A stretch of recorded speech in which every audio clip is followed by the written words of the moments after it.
Shalom Bapak Ibu semuanya. Kita bersyukur ya kalau Tuhan terus berbicara buat kita, gerejanya di tempat ini lewat Bapak Gembala. Tuhan begitu mengasihi kita, Tuhan terus tuntun kita, dan Tuhan nyatakan kebaikannya. Kalau saat ini kita ada, kita diberikan kesehatan, diberikan kekuatan, itu bukti Tuhan menyertai kita semua.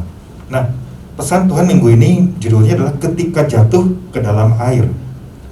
Saya percaya Bapak Ibu ketika Bapak Ibu baca judul ini pasti ya berbeda-beda ya persepsinya. Ada yang mungkin merenungkan judulnya, ada juga yang mungkin membaca inti pesannya, tapi ini berkaitan. Nah, waktu saya mempersiapkan renungan untuk pagi hari ini, saya pertama merenungkan tentang judulnya dulu, ketika jatuh ke dalam air. Mungkin dalam kehidupan kita pernah ya ngalami, pernah nggak gitu? Waktu kita mungkin masih kecil, terus biasanya kan kalau misalnya diajak berenang gitu ya, mungkin dengan teman-teman sekolah, kita nggak bisa berenang, kita lari-lari gitu ya, lari-lari terus tahu-taunya jatuh gitu. Nah, yang saya bayangkan waktu jatuh ke dalam air, responnya apa ya? Waktu kita belum bisa berenang, jatuh ke dalam air, panik ya, wah gelagapan seperti itu.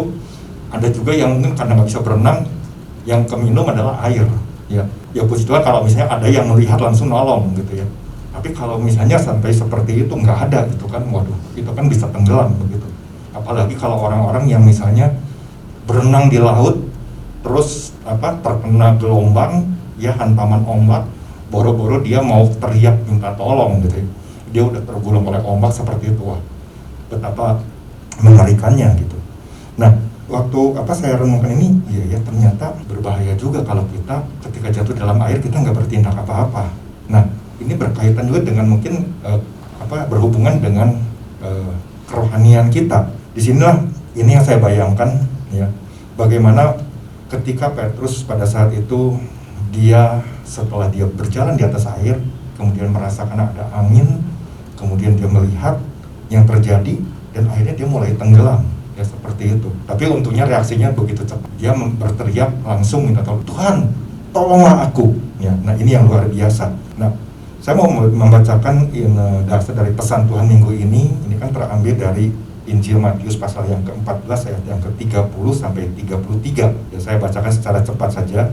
Tetapi ketika dirasanya tiupan angin, takutlah ia dan mulai tenggelam lalu berteriak, Tuhan, tolonglah aku. Segera Yesus mengulurkan tangannya, memegang dia dan berkata, Hai orang yang kurang percaya, mengapa engkau bimbang? Lalu mereka naik ke perahu dan angin pun redalah. Dan orang-orang yang ada di perahu menyembah dia, katanya, sesungguhnya engkau anak Allah. Ya. Nah, latar belakang perikop ini kan sudah dijelaskan ya oleh Bapak Gembala kemarin, dan saya percaya Bapak Ibu juga tahu bagaimana tentang Yesus berjalan di atas air. Kisah yang begitu luar biasa. Ya, yang sangat dahsyat, kita melihat satu hal yang supranatural seperti itu. Nah, mungkin nggak sedikit ya kalau kita baca inti dari pesan Tuhan ini dikatakan begini, tidak sedikit orang percaya hari-hari ini melihat kondisi dirinya seperti kondisi yang dialami Petrus, masuk ke dalam situasi yang tidak mudah sekaligus tidak menyenangkan. Ya, apa nih gitu ya.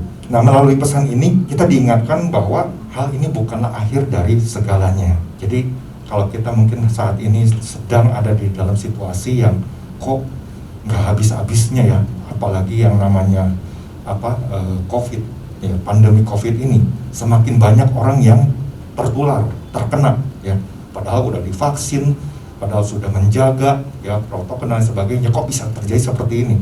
Kadang-kadang membuat orang jadi takut.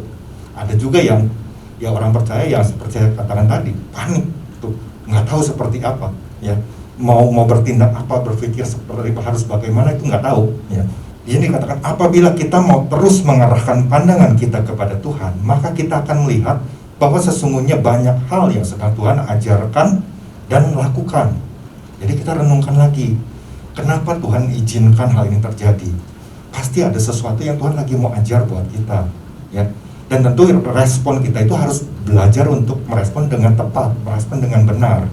Bahkan kita akan melihat bagaimana Tuhan sedang membawa kita kepada pengenalan akan dirinya lebih lagi. Selesai dengan redanya gelombang badai yang dialami para murid, mereka dapat melihat Yesus dengan jelas, ya, pandangannya jelas, dan mereka melihat Yesus sebagai anak Allah. Nah, pagi hari ini ada dua hal yang saya mau bagikan, apa yang saya dapatkan, hal-hal yang apalagi nih yang perlu kita perhatikan berkaitan dengan pesan Tuhan ini. Yang pertama, sebenarnya ini udah sedikit dibahas di awal. Jangan panik terhadap keadaan apapun karena Tuhan senantiasa menyertai kita. Ini kan kalau kita baca kembali satu perikop ini, Yesus kan perintahkan muridnya untuk pergi mendahului, ya, pergi ke seberang sana. Kemudian mereka naik perahu. Setelah berjalan sekian mil, yang ada di dalam pikiran mereka, aduh, Yesus ada di sana, nggak menyertai mereka. Mereka waktu hadapi angin sakal, mereka bingung, mereka takut. Kenapa? Karena ya selain pada saat itu mungkin pemandangan juga cukup gelap, ya nggak kelihatan apa-apa. Angin yang begitu kencang, kemudian ada gelombang-gelombang yang akhirnya membuat mereka jadi takut. Sesuatu yang wajar. Tetapi yang di sini yang luar biasanya adalah mereka tidak menyadari. Kadang mereka berpikir, aduh, Tuhan Yesus di mana ya? Yesus di mana? Kok Yesus nggak bersama dengan kita nih? Yesus di sana, Yesus nggak menyertai kita. Kita harus apa? Mereka ya respon mereka sebagai para nelayan kebanyakan ya mungkin ada yang mengendalikan perahunya, ada yang mungkin membuang air yang masuk ke dalam perahu dan lain sebagainya seperti itu, ya. Sampai kemudian tiba-tiba Yesus berjalan di atas air. Di dalam satu situasi yang takut seperti itu, mereka kata, wah itu hantu seperti itu. Ya karena mungkin daerah itu pada waktu itu kan dianggap ya cukup angker seperti itu. Kita coba bayangkan sejenak apa yang waktu Petrus lakukan, ya waktu Yesus melihat hal itu, Petrus kan segera bertindak. Nah kalau itu engkau, suruhlah aku datang. Ya, dan kemudian kan bagaimana Yesus perintah untuk datang dan Petrus langsung bertindak. Yang memang menjadi perhatian buat saya, cukup heran juga ya, waktu tiba-tiba Petrus merasakan sesuatu, kemudian dia mulai tenggelam, langsung dia teriak, Tuhan tolonglah aku. Padahal secara nalar manusia, ya, dia seorang nelayan, pastinya kan pandai untuk berenang, ya, pandai untuk berenang, nggak mungkin nggak bisa berenang. Ya memang di awal-awal kalau kita baca Injil, ya, Injil Matius, Markus atau Lukas atau juga di Yohanes, kalau kita temukan rasanya nggak pernah disebutkan bahwa oh tiba-tiba Petrus berenang gitu ya nyamperin. Tapi di Yohanes pasal yang ke-21 itu pada saat Yesus sudah bangkit, kemudian dia menampakkan dirinya, dan kemudian waktu mereka kembali menjadi nelayan menangkap ikan, sampai kemudian bagaimana di situ dicatat bahwa Petrus terjun ke dalam danau. Artinya kan waktu terjun ke dalam danau dia kemudian kan berenang menghampiri Yesus, ya. Berarti kan pasti sebetulnya Petrus itu bisa berenang. Tapi di sini kenapa gitu kan? Bisa tiba-tiba seperti kehilangan sesuatu per sekian ratus detik, apa yang harus dia lakukan? Ya, seperti itu. Karena kalau misalnya dia tenggelam, setidak-tidaknya dia akan berusaha entah untuk kembali lagi ke perahu atau benar-benar dia berenang menuju Yesus. Ya, seperti itu kan. Dalam gambaran kita, tapi di sini beda. Ya. Artinya kan ada sesuatu yang menarik gitu. Kadang-kadang kita seperti itu. Waktu kita lagi panik, waktu kita mungkin hadapi satu tekanan, wajar ya kalau kita tiba-tiba bingung, aduh, apa lagi yang harus aku lakukan? Ini udah, itu udah, tapi kok nggak ada hasilnya. Ya. Ada saat-saat di dalam, apalagi kalau benar-benar dalam kondisi terjepit, kita benar-benar berdiam diri, nggak tahu harus ngapain lagi. Kadang-kadang kita merasa, Tuhan di mana Engkau? Apakah Engkau ada beserta dengan aku? Kadang-kadang kita sering kali bertanya seperti itu mungkin. Apakah Engkau benar-benar menyertai aku? Orang sering kali melupakan hal tersebut. Jangan-jangan Tuhan udah nggak menyertai aku. Rasanya Tuhan udah ninggalin aku. Tuhan udah nggak perhatikan aku. Tuhan nggak sayang lagi sama aku. Kadang-kadang kita mungkin bisa seperti itu. Tapi di sini kita belajar bahwa Tuhan itu nggak pernah meninggalkan. Tuhan menyertai. Kita bisa lihat kan waktu Petrus dia berteriak, Tuhan tolong aku.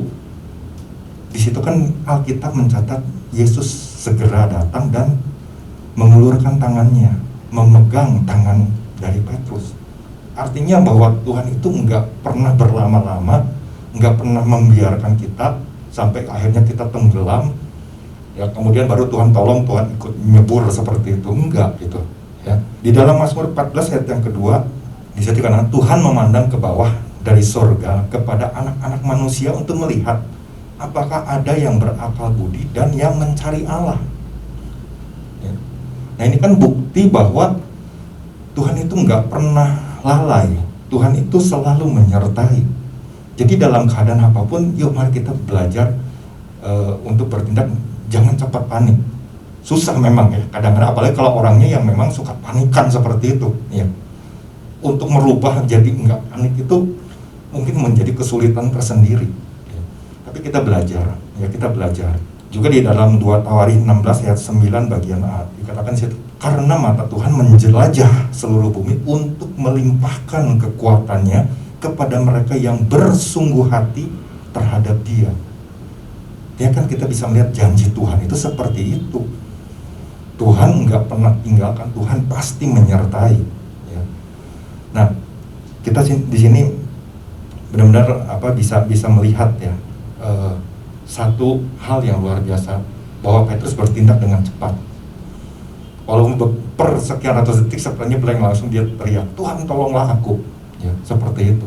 Tapi itu adalah satu respon yang tepat, bahwa yang dia andalkan, dia berseru hanya kepada satu nama Yesus. Dia nggak berteriak kepada teman-temannya yang di perahu, Andreas tolong, ya, atau yang lainnya, Yakobus tolong aku, Yohanes tolong aku, nggak seperti itu. Tapi dia berteriak kepada satu nama Yesus. Nah itu juga yang harus kita lakukan waktu kita mungkin dalam keadaan kondisi terjepit. Jadi saya sungguh bersyukur waktu Tuhan kasih nada-nada di dalam Mazmur 121 itu ya, itu menjadi kekuatan buat saya pribadi ya, sepanjang 2020 kemudian masuk 2021 ini. Iya, waktu saya dalam kondisi tertekan, dalam kondisi yang benar-benar berat, apa yang harus saya lakukan? Saya cuma belajar lewat Mazmur 121. Saya harus melayangkan mata saya kepada Tuhan, nggak ada lagi mau mengandalkan manusia, minta pertolongan dari manusia. Itu adalah sesuatu hal yang salah ya, karena kita tahu firman Tuhannya. Nah makanya yuk mari kita belajar. Kemarin juga kan Bapak Gembala sudah sampaikan di poin yang pertama, supaya kita jangan mengalihkan pandangan kita dari Tuhan. Artinya kan kita harus tetap fokus, belajar untuk fokus. Untuk fokus itu kan memang nggak mudah. Saya di rumah anak-anak pelihara anjing. Ada yang anjing dikhususkan untuk ikut dog show, lomba. Dimana anjing tersebut kan kalau untuk ikut dog show itu kan diajar untuk fokus. Fokus terhadap apa? Fokus waktu dia berjalan, dia fokus pandangannya itu kepada yang membawanya. Nah, gimana caranya? Yang membawanya ini dia harus pegang treat, ya, pancingan, makanan, supaya anjingnya ini matanya terus tertuju kepada si pembawa ini. Nah, anak saya yang besar dia selalu mengajarkan hal tersebut, bagaimana cara berdirinya, pandangan matanya, telingannya harus berdiri dan lain sebagainya. Supaya apa? Supaya tidak terdistract oleh hal-hal yang lain. Kadang-kadang kan kalau lomba seperti itu ya, ada orang-orang yang kadang-kadang iri, selalu mungkin berusaha mengalihkan pandangan dari si anjingnya supaya fokusnya tiba-tiba waktu dia mengarahnya atau melihat ke yang lain seperti itu ya, terdistract oleh hal-hal di luar hal tersebut. Nah itu aja anjing bisa seperti itu. Nah kita juga apalagi manusia gitu. Manusia diberi akal budi sama Tuhan yang jauh dibandingkan hewan. Kita harus belajar mengarahkan pandangan kita, tidak teralihkan oleh hal-hal yang lainnya, tidak terdistract oleh mungkin keadaan-keadaan yang di luar kita, yang ada di sekeliling kita. Kita harus belajar seperti itu. Dan itu kan harus terus dilatih. Ya, hari lepas hari harus terus dilatih. Supaya kita benar-benar fokus kita itu hanya kepada Tuhan. Nah itu yang menjadi poin pertama. Jadi apapun, di tengah badai apapun yang angin akan mungkin datang atau yang saat ini sedang dialami, yuk mari kita belajar. Jangan menjadi orang yang cepat panik. Jadi jangan menjadi orang yang cepat takut. Tapi belajar untuk berdiam diri, menenangkan diri, datang kepada Tuhan, menantikan Tuhan, ya cari Tuhan. Itu adalah kunci yang utama, cari Tuhan, yang nggak ada lagi. Nah yang kedua yang saya dapatkan adalah jangan biarkan diri kita menyerah pada apa? Menyerah pada keadaan, karena Tuhan punya maksud yang dahsyat. Jangan menyerah kepada keadaan yang mungkin hari-hari ini sedang kita alami. Ini yang seringkali mungkin dialami oleh banyak orang, termasuk orang percaya. Ada hal yang menarik ketika saya mendapatkan poin ini, kan saya membaca juga di Injil Markus gitu ya, dan juga Injil Yohanes ada, tapi di situ kan memang tidak diuraikan secara panjang lebar dibandingkan dengan yang di Matius ya, lebih terperinci. Tetapi di sini kan kalau kita baca di ayat yang ke-32 dan 33, ini bagaimana kan ketika Yesus sudah memegang tangan Petrus kemudian mengangkat, dan kemudian mereka berjalan ke perahu ya. Ini kan luar biasa ya, luar biasa sekali peristiwa ini. Mereka naik ke perahu dan angin pun redalah. Artinya kan Yesus masih berjalan di atas air menuju perahu, mengangkat Petrus. Wow, ini satu hal yang luar biasa. Nah, kemudian apa yang dilakukan untuk orang-orang yang ada di perahu itu ya? Mereka kan kemudian, dan orang-orang yang ada di perahu katanya, sesungguhnya engkau anak Allah ya. Jadi kan ini bagaimana respon dari mereka adalah respon puji Tuhan kalau mereka benar-benar menyadari, wah ternyata Yesus menyertai kita loh, ternyata Yesus melakukan hal yang dahsyat. Kita baru pertama kali lihat nih Yesus berjalan di atas air seperti itu. Wow, luar biasa sekali ya. Tetapi mari kita uji lagi, jangan sampai waktu kita melemparkan pujian tersebut cuma karena ikut-ikutan, cuma sekedar lip service aja. Cek lagi diri kita, introspeksi lagi diri kita. Waktu kita datang sama Tuhan, ya sama seperti murid-murid, they came and worship Him. Mereka datang kemudian menyembah Tuhan, berkata bahwa engkau anak Allah. Apakah perkataan itu bisa dipertanggungjawabkan nggak buat diri kita? Ya. Waktu kita datang sama Tuhan, waktu kita benar-benar yakin dan percaya, ini yang benar-benar harus kita periksa lagi, cek lagi. Jangan sekedar kita cuma sekedar mengucapkan, tetapi hatinya itu sebetulnya jauh. Kalau kita bandingkan di dalam Markus pasal yang ke-6 ayat 51 dan 52 ya, saya bacakan di situ aja. Dikatakan lalu ia naik ke perahu mendapatkan mereka dan angin pun redalah. Nah, ada tambahannya ya. Mereka sangat tercengang dan bingung. Sebab sesudah peristiwa roti itu mereka belum juga mengerti dan hati mereka tetap degil. Ini menarik ya. Menarik untuk kita belajar. Jadi di antara murid-murid yang tinggal di kapal, kemarin kita sudah bahas juga ya, murid-murid ada yang tinggal di kapal. Jangan kita ada di dalam posisi seperti itu, tapi kita mari tingkatkan iman kita seperti itu. Nah, bisa saja terjadi iman murid-murid di kapal itu berbeda-beda ya. Pertumbuhan kerohanian mereka pun berbeda-beda, masalah yang mereka hadapi pun mungkin berbeda-beda, walaupun mereka bersama-sama waktu ikut Tuhan ya. Mungkin ada yang masih ingat keluarganya yang ditinggalkan ya, dan lain sebagainya ya, seperti itu. Nah, tetapi di sini bagaimana dikatakan di Markus pasal yang ke-6 ini dikatakan mereka tercengang dan bingung. Jadi saya membayangkan kenapa ya sampai harus bisa sampai terjadi seperti itu gitu. Jadi mungkin ada murid-murid ya, saya katakan tadi, ada yang lagi mungkin mengendalikan perahunya ya. Ada yang sibuk mengeluarkan air ya. Ada juga yang mungkin lagi dia masih bingung, masih tercengang, masih takut dan lain sebagainya. Nah, waktu kemarin Bu Esther baca tentang pesan ini, iya ya, bisa dibayangkan katanya waktu itu kan dia ikut naik kapal cruise gitu ya. Kapal yang besar, sangat-sangat besar, tapi di tengah malam, di tengah lautan, namanya takut, benar-benar takut katanya ya. Takut ada gelombangnya, karena kan terasa juga ya ada gelombang goyangan seperti itu, kok beda seperti itu, takut katanya. Apalagi katanya bisa dibayangkan ini murid-murid di atas perahu yang lebih kecil. Jadi benar-benar waduh, rasa takut itu benar-benar luar biasa sekali. Kebetulan dia nginep di maksudnya ditempatkan di kamar yang VIP yang mana kalau buka pintunya ada terasnya gitu. Boro-boro berani keluar katanya, selama di kapal itu nggak berani keluar katanya, takut katanya. Apalagi kalau tengah malam seperti itu ya, jam 2, jam 3 nggak kelihatan apa-apa, serem katanya ya. Jadi saya bisa bagi ya, kadang-kadang mungkin murid-murid juga seperti itu gitu. Jadi sini yang luar biasa adalah di sini kan dikatakan di ayat yang ke-52, sesudah peristiwa roti itu mereka belum juga mengerti dan hati mereka tetap degil. Ya. Di dalam King James Version kan dikatakan their heart was hardened. Ya. Ini dalam bahasa aslinya itu kan poro, artinya adalah ya secara metaforsis ya. Ini maksudnya ini kan sebuah kata ini tuh dilukiskan berdasarkan persamaan atau perbandingan dengan perkataan lain. Ini artinya tuh dikatakan begini, to make the heart dull. Ya. Arti kata dari hardened itu, ya, hati yang degil itu, artinya membuat hati itu menjadi tumpul.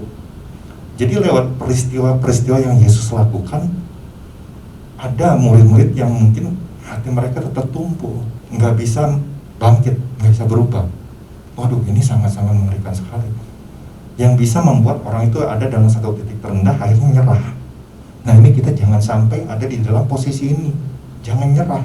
Mungkin ada di antara murid-muridnya, waktu lihat Yesus ada ketidakpercayaan, ada rasa ya kondisi-kondisi lainnya lah yang saya nggak tahu apa yang sedang terjadi di dalam pemikiran mereka pada saat itu. Ya. Karena kan dikatakan mereka tercengang, mereka bingung, ya mungkin bengong ngelihat itu, apa betul gitu Yesus jalan di atas air? Rasanya nggak mungkin. Ya. Mungkin bertanya-tanya selalu seperti itu. Ya. Artinya kan kita bisa melihat kondisi, ya, kondisi mungkin ada beberapa murid. Tapi waktu melihat Yesus naik ke atas kapal, kemudian ada pribadi yang nyembah Yesus, wah yaudah, udahlah aku ikutan aja. Nah jangan sampai kita tuh seperti itu, maksud saya seperti itu ya. Jangan sampai kita seperti itu. Apapun masalah yang sedang kita hadapi, kita harus yakin, kita harus belajar sepakat sama Tuhan, mau berjalan bersama dengan Tuhan, dan Dia pasti akan tunjukkan jalan keluarnya. Ya. Karena kan firman Tuhan di dalam 1 Korintus 10 ayat 13 kan dikatakan pencobaan-pencobaan yang kamu alami ialah pencobaan-pencobaan biasa yang tidak melebihi kekuatan manusia. Ini kan menarik. Jadi waktu mereka ada di dalam perahu, ada gelombang, itu kan sebenarnya pencobaan itu kan kalau kita bandingkan dengan 1 Korintus 10 ayat 13 ini kan, itu kan hal yang biasa sebetulnya, tidak melebihi kekuatan mereka. Sebab Allah setia, dan karena itu Ia tidak akan membiarkan kamu dicobai melampaui kekuatanmu. Pada waktu kamu dicobai, Ia akan memberikan kepadamu jalan keluar sehingga kamu dapat menanggungnya. Nah ini yang luar biasanya. Kenapa Tuhan izinkan mungkin ada gelombang? Artinya kan kita benar-benar lagi diajar sesuatu sama Tuhan. Pasti ada sesuatu yang dahsyat nih, ya. Pasti ada sesuatu yang luar biasa yang Tuhan mau lakukan. Cuma respon kita waktu kita hadapi hal tersebut, jangan sampai kita nyerah. Aduh, kalau nyerah di tengah jalan itu sayang sekali. Padahal mungkin tinggal satu langkah lagi, mungkin satu gunung lagi yang kita lewati. Wah, di situ kita melihat perkara yang luar biasa yang Tuhan mau lakukan. Ya. Jadi ketika saya menyiapkan ini, saya jadi ingat satu lagu, Jangan Pernah Menyerah. Ya. Mungkin nanti di akhir kita bisa nyanyikan sedikit ya. Jadi apapun hari-hari ini ya, apapun yang lagi terjadi, yang sedang terjadi di dalam kehidupan kita, satu aja yang saya bisa sampaikan, jangan sampai kita nyerah. Ya, jangan sampai kita menyerah, tapi tetaplah setia, tetaplah percaya kepada Tuhan. Seringkali waktu kita melihat kondisinya kok udah nggak seperti yang saya harapkan, ingat, langit itu nggak selalu biru, jalan itu nggak selalu rata. Itu pujian itu mengatakan seperti itu. Iya benar juga. Kadang-kadang kan kita waktu iring Tuhan kan selalu berharap, wah waktu ikut Yesus jalannya pasti rata kayak jalan tol, bebas dari segala hambatan, nggak ada masalah. Tapi ternyata selalu ada masalah, bahkan masalahnya semakin hari semakin berat. Bersyukurlah saya katakan kalau masalah yang kita hadapi itu semakin berat, bersyukurlah. Karena apa? Firman Tuhan katakan, pencobaan-pencobaan yang kamu alami tidak melebihi kekuatanmu. Wah, itu kan luar biasa. Artinya level kita itu sebenarnya lagi naik. Kalau kita punya masalah semakin berat, level kita itu lagi semakin naik. Bahwa Tuhan bisa melihat kemampuan kita, kita pasti bisa. Kita nggak pernah, maksudnya masalah itu nggak pernah melewati kekuatan kita. Asal kita benar-benar mau jalan sama Tuhan, asal kita benar-benar mau sepakat sama Tuhan, Tuhan pasti kasih jalan keluar. Wah, itu luar biasa ya. Karenanya dua hal ini aja ya, dua hal yang singkat ini dia boleh memberikan satu hal yang kekuatan. Karena gini ya, kalau yang namanya hati yang degil ini satu hal yang saya lupa untuk saya sampaikan. Kalau kita biarkan, kita tuh seperti orang yang lagi kehilangan kekuatan untuk memahami isi hati Tuhan. Nah, jangan sampai dibiarkan. Jangan sampai kita jadi menyerah karena keadaan. Karena itu membuat hati kita itu jadi degil, jadi keras hati gitu. Nah, arti lainnya dari hati yang degil ini ternyata juga adalah kehilangan kekuatan untuk memahami, to lose the power of understanding. Kita udah nggak punya lagi gairah, nggak punya lagi semangat ikut Tuhan. Baca firman, ngapain baca firman? Ya. Saya udah baca firman, tapi gitu aja kehidupannya. Ya. Nah, jangan sampai ke dalam kondisi seperti itu. Tapi tetap waktu ada badai itu kita harusnya bersyukur. Wow, Tuhan kasih masalah yang lebih besar nih. Artinya Tuhan mempercayakan sesuatu, ada hal yang luar biasa pasti, yang lebih dahsyat yang Tuhan mau lakukan untuk bisa kita alami. Nah, karenanya yuk mari kita imani terus ya. Kita imani bahwa apapun tantangan masalah, pesan saya aja, jangan sampai kita menyerah, jangan juga kita panik. Karena Tuhan menyertai, karena Tuhan akan lakukan perkara yang dahsyat buat kehidupan kita. Tuhan Yesus memberkati.